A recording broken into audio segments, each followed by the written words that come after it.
Di video sebelumnya, saya telah mengulas sejarah pemilu di Indonesia dari masa ke masa. Seperti yang sudah kalian tahu bahwa pemilu Indonesia pertama kali dilaksanakan bukan pada tahun 1945, melainkan terjadi pada tahun 1955. Ajang demokrasi ini biasa dikenal sebagai pemilu 1955. Pemilu yang menerapkan sistem multipartai ini diakui secara dunia sebagai pemilu yang hasilnya sangat demokratis untuk ukuran sebuah negara yang berada di kawasan Asia. Selain dikenal sebagai pemilihan umum yang pertama kali digelar, ada 3 fakta yang perlu kalian ingat. Apa saja? Yuk kita cari tahu. Fakta pertama, maklumat Wakil Presiden Muhammad Hatta.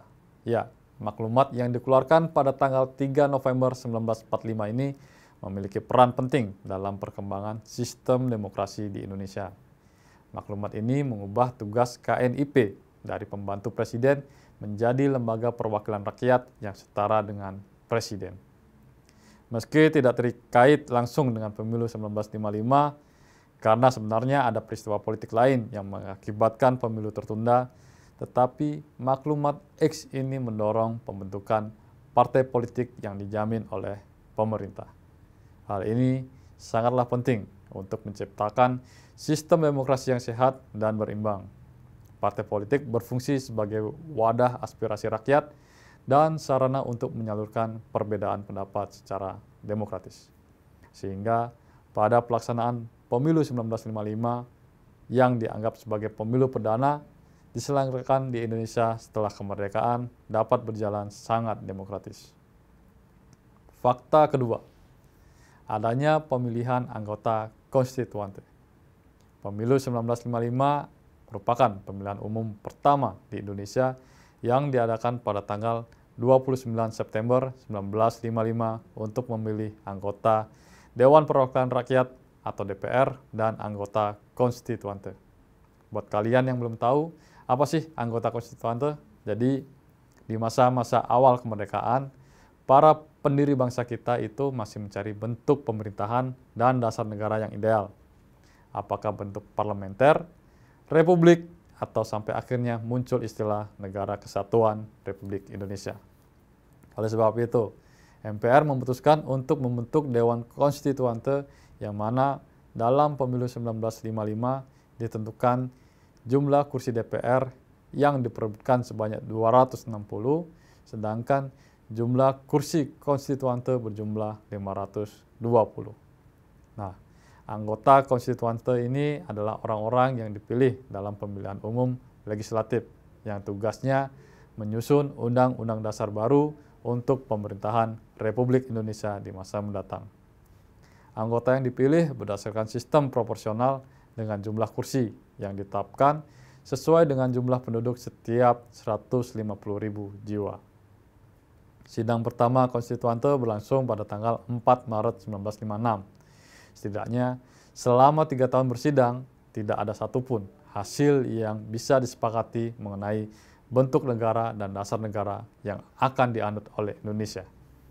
Hasil yang kurang memuaskan ini membuat Presiden Soekarno memutuskan untuk mengeluarkan dekret Presiden pada tanggal 5 Juli 1959 yang isinya pembubaran konstituante dan menetapkan kembali Undang-Undang Dasar 1945 sebagai Undang-Undang Dasar Republik Indonesia. Fakta ketiga, menganut sistem multipartai. Pemilu 1955 ini dianggap sebagai tonggak demokrasi di Indonesia karena menjadi pemilu pertama yang diadakan secara langsung, umum, bebas, rahasia, jujur, dan adil. Pemilu ini diikuti oleh sebanyak 29 partai politik dan juga perseorangan yang berlangsung dengan aman, damai, tertib, dan menjadi pemilu yang paling demokratis dalam sejarah Indonesia. Ada 4 besar partai politik yang meraih suara terbanyak pada pemilu 1955 ini. Antara lain, Partai Nasional Indonesia atau PNI dengan perolehan 57 kursi atau sebesar 22,32%. Partai Majelis Syuro Muslimin Indonesia atau Masyumi memperoleh 57 kursi atau 20,92%. Nahdlatul Ulama atau NU mendapatkan 45 kursi atau 18,41%. Keempat, ada Partai Komunis Indonesia atau PKI dengan meraih 39 kursi atau 16,47%. Perolehan suara ini menjadikan PKI sebagai partai politik terbesar keempat di Indonesia setelah PNI, Masyumi, dan NU.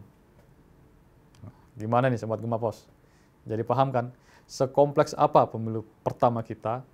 Nah itu tadi, 3 fakta pemilu pertama di Indonesia, yaitu pemilu 1955 yang memiliki dampak yang cukup besar terhadap perkembangan politik di Indonesia.